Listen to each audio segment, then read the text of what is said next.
역시 힘듭니다. 역시 불편해요. 역시 불편해.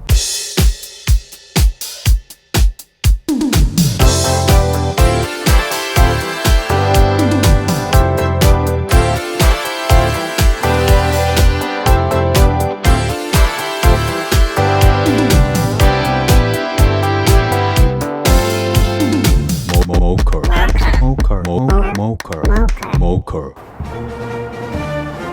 자, 나 진짜 수고하고 있어. 수고하고 있어.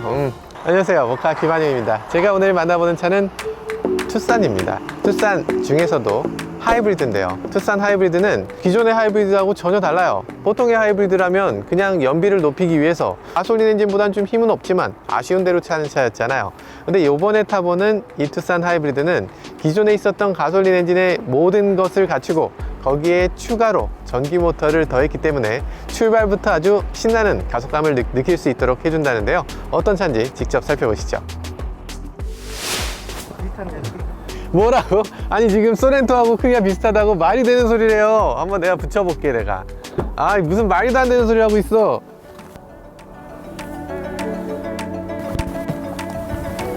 아니 투싼하고 지금 소렌토하고 비슷하다는 게 말이 됩니까?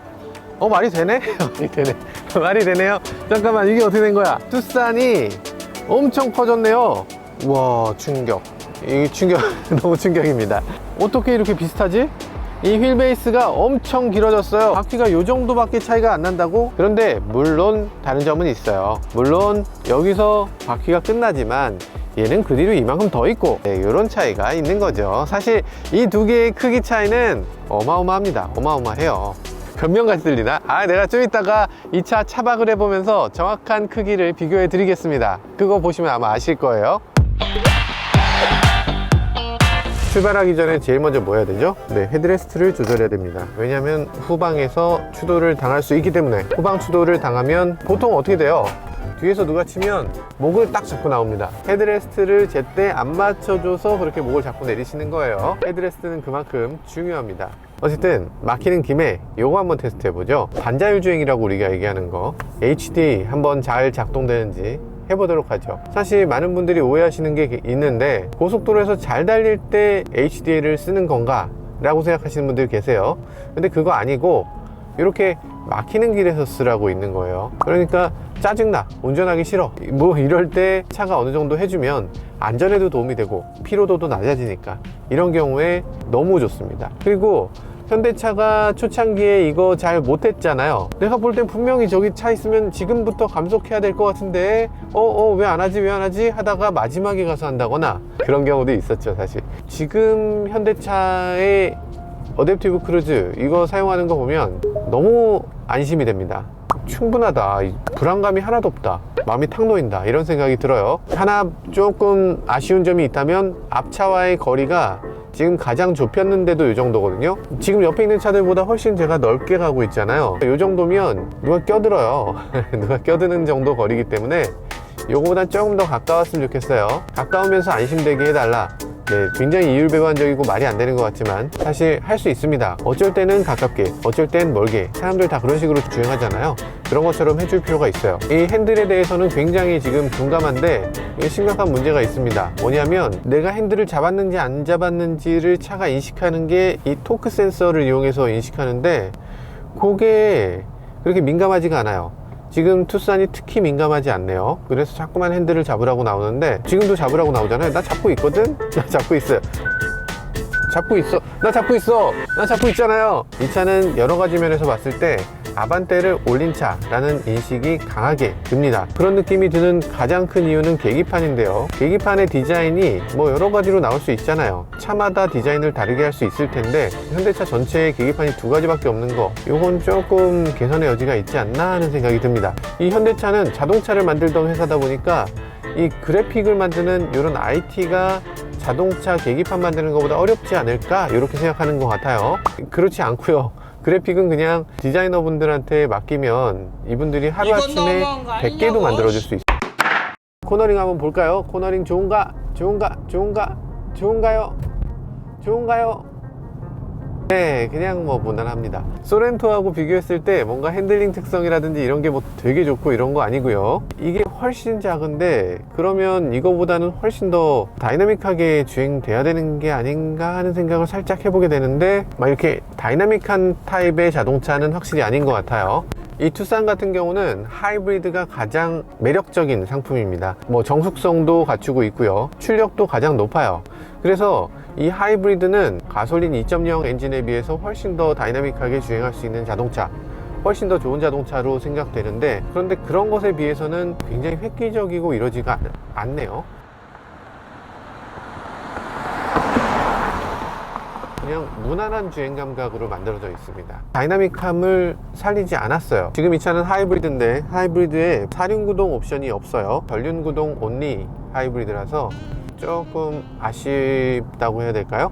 어쨌든 확실히 소렌토나 이런 차들하고는 차급을 달리하는 게 분명해 보입니다.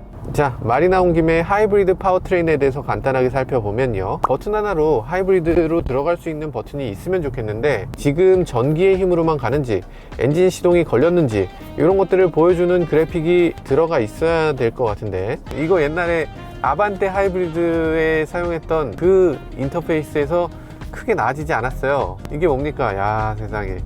연비를 높이기 위해서는 어쨌든 이 EV 모드를 자주 사용할 수 있도록, 이런 그래픽을 자주 볼 수 있도록 하는 게 되게 중요합니다. 그리고 순간 연비 이런 것들을 자주 볼 수 있는 그런 모드를 이코에다 넣어줄 필요가 있는 것 같아요. 이거 전체가 다 터치로 돼 있는 거, 이거 굉장히들 걱정을 하셨잖아요. 야, 이게 터치로 돼 있으면 버튼처럼 그렇게 편하지 않고 주행하면서 버튼 누르기 굉장히 힘들지 않을까, 그게 말이 되냐, 아유, 야, 이렇게 말씀하신 분들 많은데 실제로 써보니까 역시 힘듭니다. 역시 불편해요.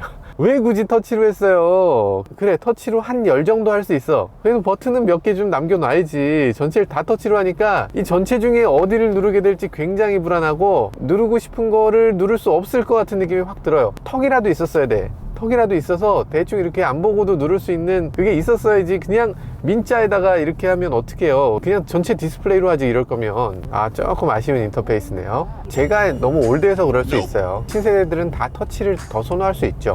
네, 그럴 수 있습니다. 어쨌든 이건 옵션입니다. 옵션이니까 하나 낮은 등급의 그 옵션을 선택하는 게 오히려 더 좋지 않을까, 이런 생각도 들 정도예요. 핸들 리모컨의 형상은 굉장히 독특합니다. 보통의 핸들 리모컨은 핸들이 있고 그 안에 리모컨이 이렇게 버튼으로 들어가 있는 느낌이었잖아요. 근데 이제 버튼이, 핸들은 놔두고 버튼만 이렇게 톡 튀어나온 느낌이어서 버튼의 느낌이 굉장히 좋은데요, 잘 보이고 잘 눌러지고 굉장히 인식이 쉽습니다. 이런 디자인은 아주 칭찬할 만하네요. 근데 이건 왜 이렇게 디자인해?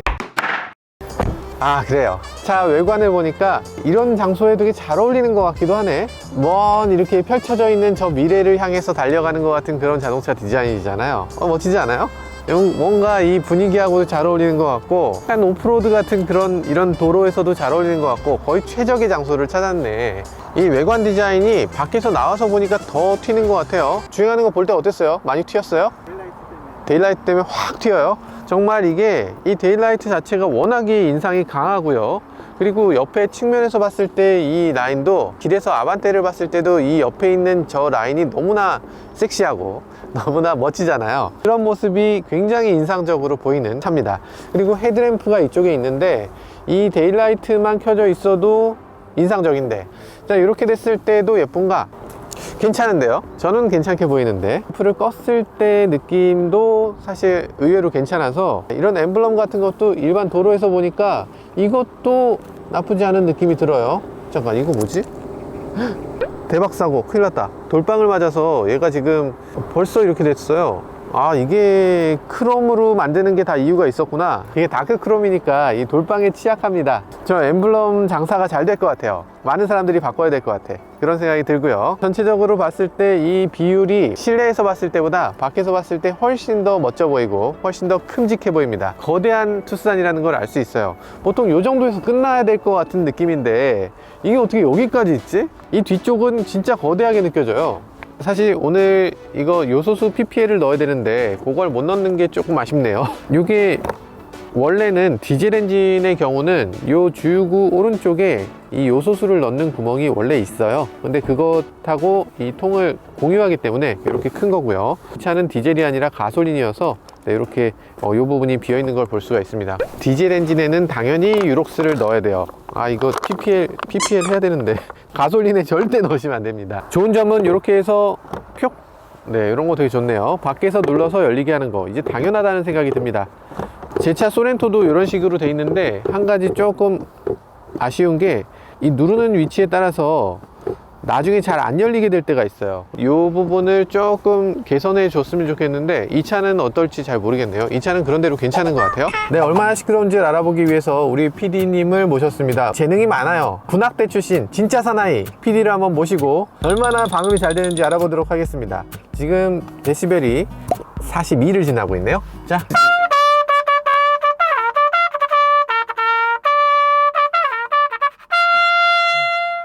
방음 잘 되잖아요. 잘 되죠. 뒷좌석으로 가보겠습니다. 뒷좌석은 또 딴판이에요. 아우 시끄러. 아우 시끄러. 아, 뒷좌석이 훨씬 시끄럽네요. 뒷좌석에서 그냥 발딱 깨기는 그런 사운드예요. 앞좌석이 조금 더 방음이 잘 된다. 뒷좌석의 방음은 조금 덜 된다. 그리고 특히 뒷유리에서 들어오는 사운드는 조금 취약하다, 이런 느낌도 들어요. 일단 방음은 잘 되는 편에 속하는 자동차라고 할 수 있습니다. 그리고 무엇보다 엔진음 자체가 조용하니까 그 자체가 차가 굉장히 조용한 느낌이 드는 그런 점이 특징이라고 할 수 있어요. 자, 오늘 미세먼지가 굉장히 많은 날이에요. 오늘 미세먼지는 초미세먼지 이 정도라고? 우리가 초미세먼지에 대해서 잊고 있었던 것 같아요. 오늘 지금 목이 캑캑 막히고 막 이렇게 코가 맹맹할 정도로 미세먼지가 심한데 보니까 미세먼지가 지금 60이 넘는 그런 수치를 보여주고 있습니다. 60이면 좀 세죠? 안에 들어가서 한번 살펴보도록 할게요. 얼마나 미세먼지를 잘 걸어줄 수 있는가. 에어컨을 켜도록 하고요. 에어컨을 켰을 때 지금 초미세먼지가 몇으로 떨어지는가, 이 안에서 미세먼지는 이 수치보단 조금 낮게 나오고 있어요. 실제 미세먼지 수치는 요거보다 조금 높다, 15 정도 높네요. 그래서 지금 초미세먼지 40 가고 있고요. 약간 오토를 조금 센 오토로 해볼게요. 38. 잠깐, 이게 우리가 요즘 현대차 미세먼지 필터가 굉장히 좋아졌다고 얘기를 많이 드렸었는데 이거는 지금 여태 나온 현대차 미세먼지 필터하고는 좀 다른 약간 실망스러운 수치를 보여주고 있습니다. 그렇게 빨리 낮아지지 않고 있어요. 지금 순 모드가 작동됐거든요. 이게 작동됐다는 건 내기순환을 한다는 뜻이에요. 그러면서 이산화탄소도 같이 올라갔는데 내기순환을 해서는 의미가 없죠. 이 필터의 능력을 보여주기 위해서니까 내기순환 안 하고 이렇게 보도록 하겠습니다. 내기순환을 하면 그러면 모든 필터가 다 0으로 내려갑니다. 그래서 내기순환은 안 되고 조금 내려오나요? 아직 20 정도에서 진짜 아, 저거 PPL입니까? 아니, 우리 루프트 필터를 쓰면 초미세먼지를 조금 더 좋게 할 수 있다, 이런 의미에서 아마 루프트 필터를 저렇게 보여주시는 것 같고요. 아니, 뭔가 했어. 유록스는 현대차 디젤 엔진에 기본적으로 들어가는 요소수가 유록스거든요. 근데 요즘 흔히 현대 모비스 정품, 인터넷에 있는 그런 제품들을 많이 구입하시는데 모비스 정품은 현대 정품이 아닙니다. 아시겠지만 모비스 정품과 현대 정품이 있어요. 이 두 개가 다릅니다. 현대 팩토리 필 정품이 진짜 정품이고 모비스 정품은 그 제품이 아니에요. 이 유록스가 현대차 정품이다. 네, 이렇게 보시면 돼요. 유록스 PPL 해야 되는데 큰일 났네. 이거 가솔린 차가 오늘 시승차라서 어쨌든 넣어볼까? 가솔린 차에? 네, 조금 속도가 느리긴 하지만 지금 어느 정도 의미 있는 수치로 낮아지는 걸 볼 수가 있습니다. 80% 정도를 줄여주는 것 같은데요. 이 80% 정도 줄여도 뭐 나쁘지 않은 필터다, 그래도 꽤 좋은 필터다 라는 생각이 들어요. 네, 뒷좌석에 왔을 때 머리 공간이 되게 중요하겠죠. 뒷좌석에 앉았을 때 어떤 느낌인가. 지난번에도 봤지만 이 뒷좌석에 앉았을 때 느낌 굉장히 여유롭고 좋습니다. 이 선루프가 뒤까지 와서 내 머리 위까지 선루프가 있다는 게 굉장히 기분이 좋아지고 멀리까지 볼 수 있고 이런 점이 굉장히 좋네요. 너비는 그렇게 넓지가 않아요. 그래서 뒤에서 앉았을 때 이 선루프가 내 머리 가운데를 지나가는군요. 개방감이 일단 좋긴 한데 근데 이 부분이 생각보다 넓다. 이건 아마 전복 안정성을 좀 높이기 위해서일까요? 아니면 차의 디자인 때문일까요? 정확한 이유는 모르겠지만 어쨌든 폭도 조금 넓었으면 진짜 좋았을 텐데 약간 그건 좀 아쉽지만 어쨌든 뒷좌석에서 이 선루프가 없을 때랑 있을 때의 개방감을 생각해 보면 이게 훨씬 시원하고 훨씬 더 좋은 차로 느껴지게 합니다. 근데 물론 앞좌석에 앉았을 땐 전혀 모르니까 굳이 뒷좌석에 사람 태울 거 아니면 이런 선루프는 필요 없을 것 같아요. 이 시트는 지금 평소에 보통 차가 이 정도면 뒤로 많이 찢겨진다, 와 좋다 라고 생각하시잖아요. 근데 이게 다가 아닙니다. 여기서 당기면 네, 이 정도 누워져요. 아, 잠이 올 것 같은 그런 각도입니다. 살짝 요거보다 더 각도가 즉각적이고 스프링이 너무 세서 약간 때리는 것 같은 느낌이 들어. 시트 자체의 소재감은 그냥 투싼입니다. 이게 조금 더 좋을 수 있었겠지만 인조 가죽 같죠? 아, 진짜 가죽이네. 네, 가죽 소재감이 그렇게 굉장히 좋은 건 아니에요. 그런데 굉장히 두껍고 이 질감이 내구성이 좋은 그런 질감의 가죽입니다. 이 제네시스나 이런 차들을 보면 가죽이 굉장히 얇고 야들야들한데 그런 건 내구성 자체가 좀 작기 때문에 그런 내구성을 생각하면 사실 이런 선택이 투싼엔 더 맞을 수 있을 것 같아요. 요 밑에 요 이상한 거 도대체 뭐냐 이렇게 생각하실 텐데 이 부분은 하이브리드 시스템을 시키기 위한 겁니다.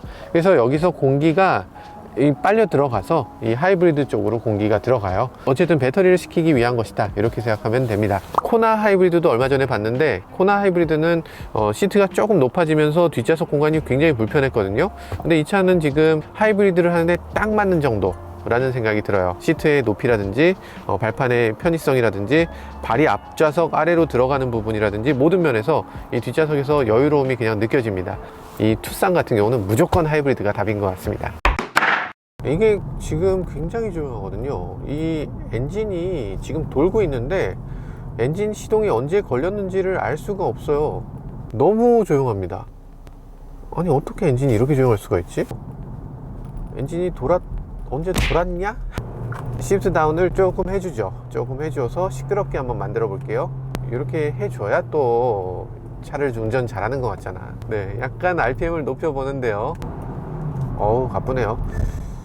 사실 1.6L 터보라고 해서 그 터보의 사운드 요게 안 나는 게 아니에요. 약간 하이브리드라고는 하지만 이거는 고성능 하이브리드입니다. 그러니까 보통의 하이브리드들은 엔진 성능을 조금 낮추고 연비를 조금 향상시키면서 하이브리드를 더하죠. 보통의 하이브리드는 가솔린 동급 모델에 비해서 출력이 좀 부족하거나 대등하거나 뭐 이런 정도인데 얘는 월등히 높습니다. 그렇기 때문에 더 다이나믹하게 주행할 수 있는 차고요. 그리고 1.6 터보 엔진이 그렇게까지 조용한 엔진은 아니에요. 자기의 사운드를 좀 드러내는 엔진입니다. 그래서 지금 이렇게 급가속을 해서 자기 성능을 최대한 끌어내 보면 거친 사운드는 아니지만 그래도 사운드를 어느 정도 내주는 그런 엔진이라고 할 수 있어요. 연비가 제가 막 운전하고 막히는 길을 가고 지금 노력하고 있어요. 연비를 좀 낮추고 싶은데 연비가 16.3입니다 진짜 떨어뜨리려고 노력하거든요. 왜 16.3이냐고. 이렇게 막히는 길에서 뭡니까? 돌았습니까? 하이브리드의 한 가지 단점이 있습니다. 폴드 앤 다이브라고 하는 요번에 투싼에서 뭐 새롭게 적용됐다는 그 기능을 쓸 수가 없어요. 이렇게 했을 때는 차박을 할 때 이게 완전 수평이 아니라 약간 각도가 있고요. 저는 사실 이 각도가 몇 안 된다고 봐요. 요거면 한 3도 되나? 요것도 차박하는 입장에서는 조금 거슬린다고 해요. 한번 들어가서 보면요. 나키 180 되는데 약간 이렇게 머리 공간이 조금 애매한 베개 패면 되지 뭐. 어쨌든 지금 뒷좌석 공간이 굉장히 넓기 때문에 차박을 하는데 결코 손색이 없는 그런 공간이라는 생각이 듭니다. 천장을 바라보는 이런 느낌이 굉장히 좋고요. 이 파노라마 선루프를 달면 차박에 조금 더 플러스 요인이 분명히 있는 것 같습니다. 굉장히 의외의 것이 보이는데 현대차 엠블럼이 있고 그 바로 밑에 후야오라는 중국 회사 마크가 있어요. 옆에 유린 KCC네요. 어째서 이 파노라마 글래스만 후야오를 썼는지 모르겠어요. 더 고급인 건가? 머리 공간은 굉장히 인상적이네요. 이전에 있었던 다른 차들 탈 때마다 항상 머리 공간이 좁다는 얘기들을 제가 했던 것 같은데 얘는 머리 공간이 어쨌든 충분하게 주먹이 이렇게 옆으로 들어가는 정도. 생긴 것만 놓고 봤을 때는 이 투싼이 뭔가 다이나믹하게 생겼잖아요. 그러다 보니까 와, 이 정도면 어마어마하게 단단하거나 되게 잘 달리겠구나 이런 느낌인데 실제로 몰아보면 그런 게 아니고 굉장히 부드럽고 젠틀한 느낌입니다. 차가 이렇게 어느 정도 출렁임을 허용하고 노면의 잔충격? 네, 이런 식으로 그냥 스무스하게 넘어가고 이런 것들이 굉장히 좋게 느껴지는데요. 저는 이 정도까지가 승차감에서 가장 좋은 그 스윗 스팟인 것 같아요. 요 이상으로 굳이 갈 필요가 없지 않나. 아주 좋습니다. 아주 마음에 드는 그런 승차감이에요.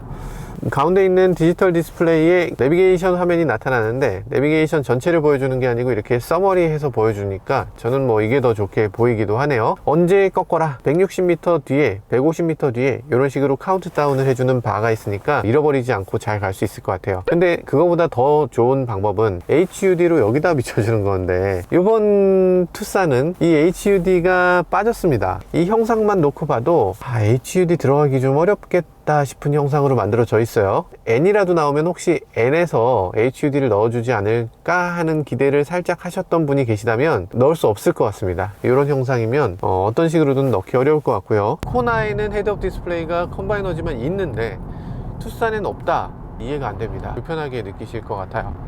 네, 스포츠 모드로 주행해보고 있는데요. 이 차의 타이어는 지금 컨티넨탈 크로스 컨택트 LX가 장착되어 있어요. 이 바퀴의 직경 자체가 굉장히 큽니다. 이 차는 18인치지만 직경이 워낙 크기 때문에 이 평평비가 60이나 돼요. 그래서 60 시리즈 타이어에서 승차감이 꽤 괜찮습니다. 18인치라고 해서 이게 막연히 다른 차의 18인치랑 같은 거라고 생각하시면 안 돼요. 네, 주행을 조금 해보고 있는데요. 코너링 한번 과격하게 해보겠습니다.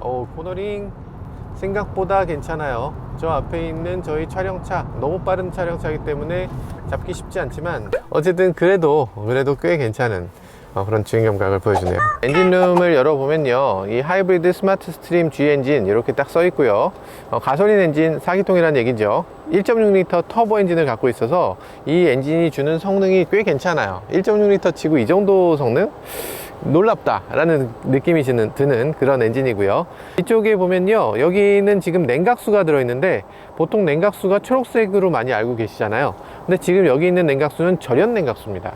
초록색 냉각수보다 가격으로 따지면 2배, 희석을 또 시켜야 되니까 또 2배, 그래서 한 4배 정도 비싼 냉각수가 들어있어요. 모든 차에 다 파란 냉각수를 껴주고, 기존에 있었던 차들은 그냥 초록색도 괜찮아요, 그거 화제의 원인 아닙니다, 이렇게 얘기하는 것도 조금 어폐가 있지 않나 이런 생각이 들어요. 아무튼 어마어마하게 비싼 냉각수가 들어가 있고요.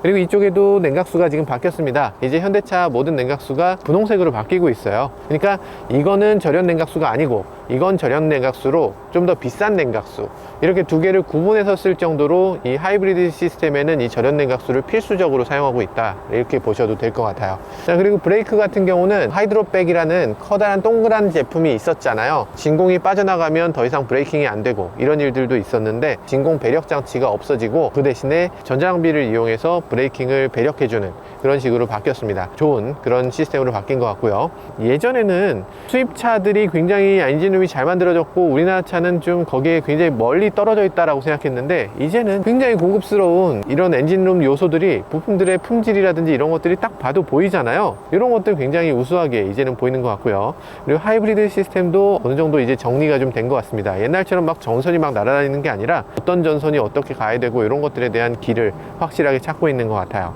조금 더 주행해 보도록 할게요. 자, 출발하죠. 실내 미세먼지가 57까지 가고 있어요. 이 미세먼지 측정기, 그전엔 푸어, 굿, 배드 이런 식으로 나왔잖아요. 이제는 정확하게 숫자를 보여주니까 조금 더 신뢰가 가고, 제가 바랬던 대로 만들어지는 거 굉장히 좀 놀랍기도 하고 되게 고맙기도 하고, 이래서 국산차가 대단한 거구나 이런 생각을 해보게 됩니다.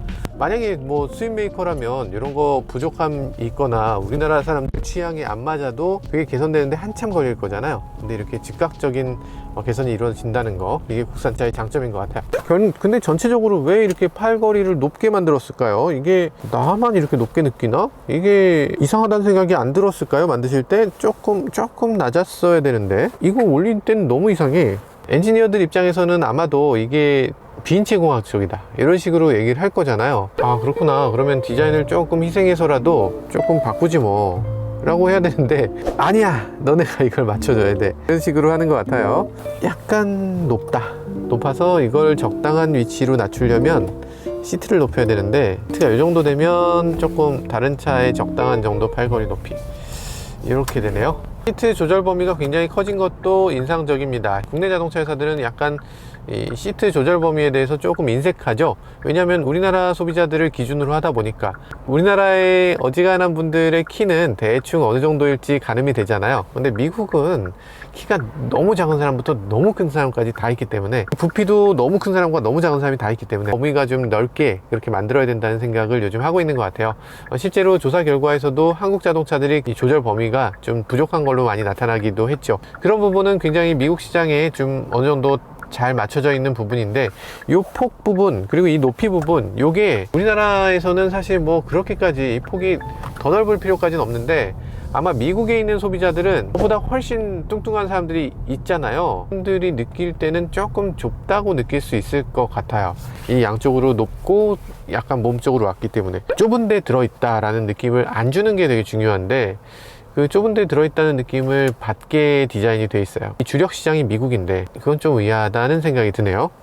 굉장히 정숙한 엔진이고 노면 소음도 적게 올라오는 편이어서, 그리고 승차감도 굉장히 부드러워서 이 속도감에 대해서 잊게 되기 쉬운 것 같아요. 여기 60km 도는데 삥삥 소리가 나고서 설마 지금이 70km? 라면서 속도를 줄였네요. 제가 넘고 싶지 않았는데 넘는 이런 일들이 벌어지기도 합니다.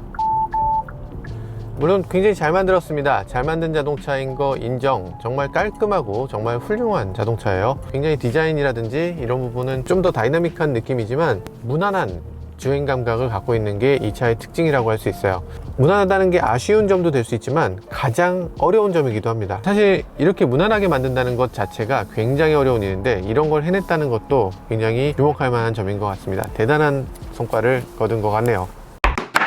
사실 흰색은 조금 이 차의 매력을 다 드러내는 데는 조금 부족했던 것 같아요. 이 색깔 이름은 아마존 그레이죠. 여기서 굉장히 중요하게 봐야 될 것이 하나 있습니다. 여러분들이 이런 차를 사게 되면 도장 품질이 균일할 수 없다는 걸 인정하고 가셔야 돼요. 특히 이제 범퍼 부분, 플라스틱 부분의 도장 품질하고 철 부분의 도장이 좀 다른데, 이 플라스틱 부분의 이 영역이 굉장히 커졌어요. 플라스틱의 범위가 굉장히 넓기 때문에 이 영역이 다 도장 품질이 안 좋은 것처럼 느껴질 수 있어요. 여기서 반사되는 걸 보면 그냥 이 표면이 오렌지 같이 느껴져요. 그래서 약간 어두운 색을 선택하게 되면 색깔 자체도 그렇지만 이 오렌지 필이 조금 아쉬운 부분이 되실 수 있을 거고요. 제가 가장 추천드리고 싶은 색깔은 이 색깔인 것 같아요. 쉬머링 실버일 텐데, 이 색깔은 지금 도장 품질에 대해서 아쉬움이 거의 느껴지지 않을 것 같아요. 전체적으로 굉장히 실행이 잘 됐다라고 느껴질 정도의 그런 느낌입니다. 실제로는 이것도 역시나 도장 품질이, 여기가 이렇게 오렌지 필이 굉장히 느껴지는, 플라스틱 부분이